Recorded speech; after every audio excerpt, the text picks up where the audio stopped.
Hey everybody, Dan with Consolidated Fish Farms here. I kind of wanted to give you a walkthrough of how we set up our systems, because a few people have talked about they want to set up a fish room, wanted some ideas. And I'm not telling you our way is the best, I'm just going to give you what our thought process was. And it might be a little different coming from a farm perspective. So let's kind of walk through, look through a few things, and I'll let you know what we see. All right, so this was our first pilot setup for like a retail sort of store but this would work and apply to almost any fish room you want to set up. So kind of giving you our thought process is, before we started setting up the rack, we wanted to go through some non-negotiables, things we didn't want to compromise on that we think would flaw our design or end up taking more time of our day than it would normally take. And then you'll see our biggest non-negotiables. We wanted to make the rack as cheap as possible. So you'll notice we don't have normal valves on here. These are some garden sprayer type nozzles. If you're interested, I'll put the links below on where to find them. But that's how they go in every tank. They just kind of squirt down. And then I'll talk about some flaws at the end of what once we finished, we didn't like about it as well. So a lot of people like automatic, water change systems. For us, it wasn't really something we were going to do. As you can see, the amount of mineral buildup on those lines, if we were to do drip type systems that were going to be automatic, the water's so hard, they would have been clogging all the time. We just didn't feel that was a good use. So we decided to create sort of a hybrid type system where we could change the water out, do some siphoning, and then open the valve and then fill the tank back up, kind of one at a time, or turn on a whole valve at once. Something else you'll notice is we actually have overflows on all the tanks drilled in the bottom. Whoop! What was that? A frog? So we have overflows drilled in, and you notice we have a cover pipe on all of them as well. The main reason we have a cover pipe on the bottom is when we do put water into the tank, or we're trying to do some different things, the water then sucks from the bottom versus overflowing in the top. And we just feel like when it comes to stratification of anything on the bottom, it's the detritus, or maybe just bad water, I guess you could say, would come more likely from the bottom, where it might just be sitting stagnant, versus some agitated water on top where it's most likely to be clean. So we put those overflow standpipes over the overflow tube. Sorry, I was trying to think of the word to use, to hopefully pull more water from the bottom, where we kind of have that better rotation of water volume. So just as I kind of scroll through everything, one thing you'll notice is we run sponge filters on everything. That's just common for most anything in a production style facility. We run a lot of tanks, a lot of vats. We run typically 1 to 2 blowers at a time. We need something that we can put in there to help filter the tanks. That's not going to cost an arm and a leg of electricity. It's by far the most efficient if you're trying to build a multi-tank system. Second is our biggest non-negotiable outside of that was we didn't want the water to recirculate. So the main reason is, anytime you get a sick fish in or a sick tank, if you have it, it's likely spreading disease to everything, causing a lot of loss and a lot of headaches and issues where you're treating multiple tanks for something that they may or may not have.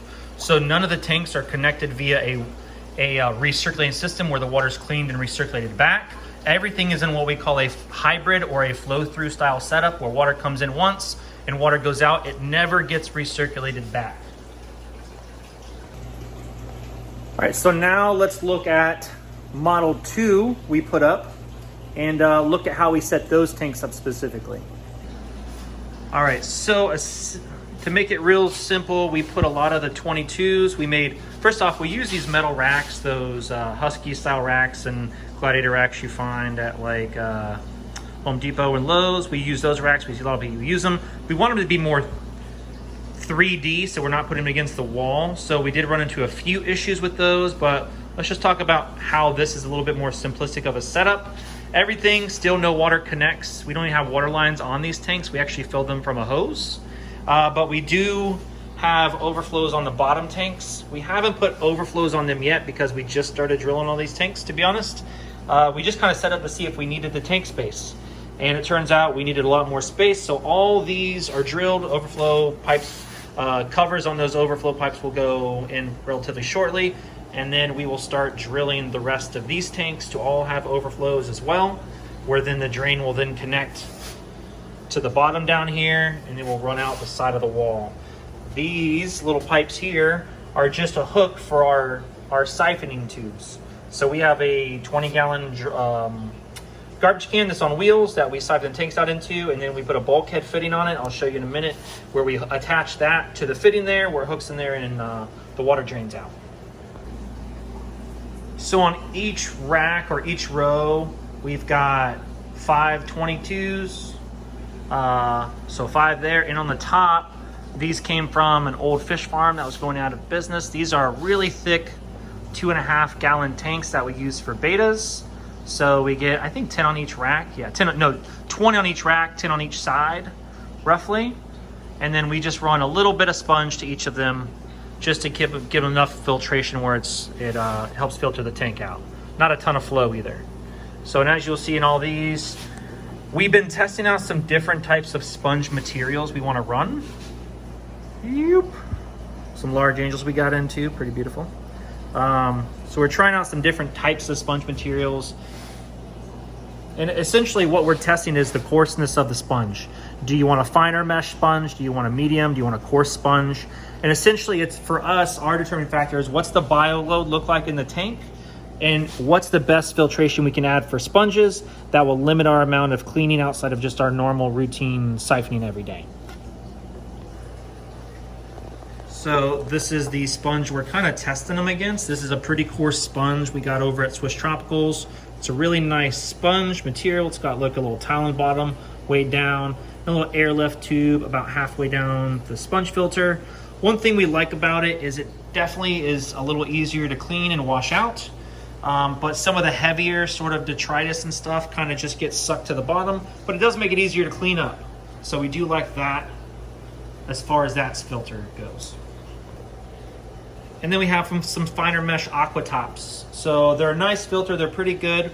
We're not sure if they're really a good filter choice for a retail type establishment or a wholesale type setting, mainly because we're seeing these filters degrade over time. And we're a little concerned, especially on the finer mesh ones, for as many fish as we're running, probably not geared for it. So we're probably not going to carry these moving forward. Not that we won't carry them in our store, but not put them in our tanks per se.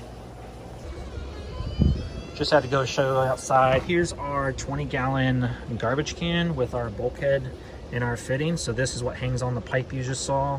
And then we just bulkhead it in the side of the garbage can. And we just roll it around the room, siphon up the fish tanks. All right, so let's talk about some flaws in our system design that we ran into once we got done. And the first one is water source.